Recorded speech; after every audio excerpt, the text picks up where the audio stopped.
Reporter in Harare, Shingai Nyoka. A very good evening to you, Shingai. The latest we're hearing is that the ZANU PF is claiming landslide victory. Tell us more.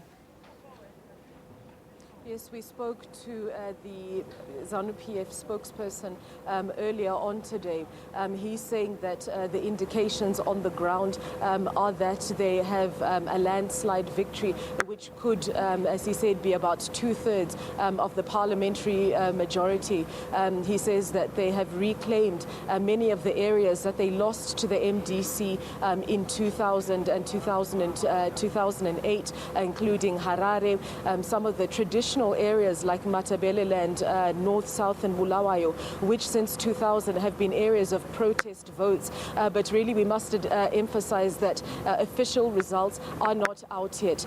The rumor mill in Harare has been in overdrive since this morning when the election results were posted outside of the polling stations. Initially we had heard reports that MDC Secretary General Tendai Biti had lost his seat, but we've since heard from somebody else has retweeted the fact that he's actually won by a narrow margin. So at this stage there's a lot of tension because people aren't sure what is going to happen. The Zimbabwe Electoral Commission is yet to tally those results.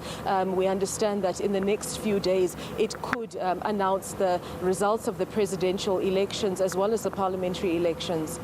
There's been lots of allegations of voter irregularity and vote rigging, and Tendai Biti himself was very vociferous today, saying that the voters' roll was shambolic, he said, and this was the worst type of vote rigging. Has any word come out from SADC and the AU observers regarding these allegations?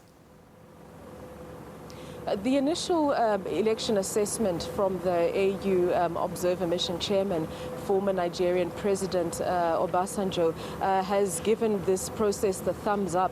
He spoke to the media briefly yesterday, where essentially he was saying that they could live with the results of this election, that it had been conducted not in a perfect way, but that it was an acceptable result and could be credible. They're expected to give their full statement tomorrow. We're also expecting to hear the assessment of SADC, but many of the observer mission statements have already started rolling in, and many of them are endorsing this process, and we really don't believe that the AU and SADC will counter that. So really at this stage it appears that the movement for democratic change will be in a very difficult position. Many of the observers have taken note of the concerns, but they've also said that the MDC has done very little to substantiate their claims about the voters' roll manipulation. So really the tide appears to be against the MDC at this stage, and it's really anybody's guess what happens now. And picking up again on those allegations, Shingai, what has the ZANU PF party said about these allegations?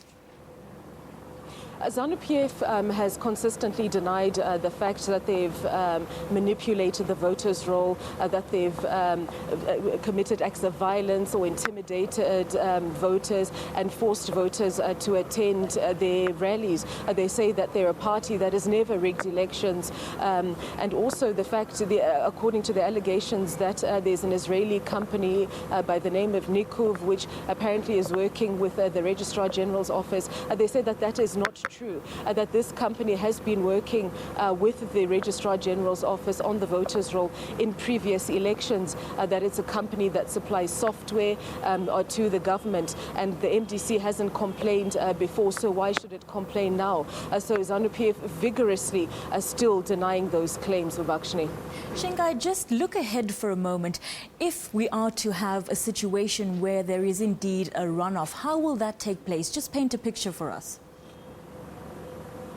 It's a very difficult prediction to make. What the MDC will do now is anybody's guess. We understand that they have been in crisis meetings all morning as some of the results began to trickle in to them. They do have legal options. They are still able to lodge objections to the council elections, the parliamentary elections, as well as the presidential elections. At this stage, they haven't really said what their options are, to what extent that they'll engage the African Union and SADC. But what Secretary General Tendai Biti said earlier on this morning is that they still have faith that the assessments from the African Union and SADC will side with them and will give them the outcome that they want. Thank you very much. That was our correspondent Shinga Nyoka coming to us live from Harare in Zimbabwe.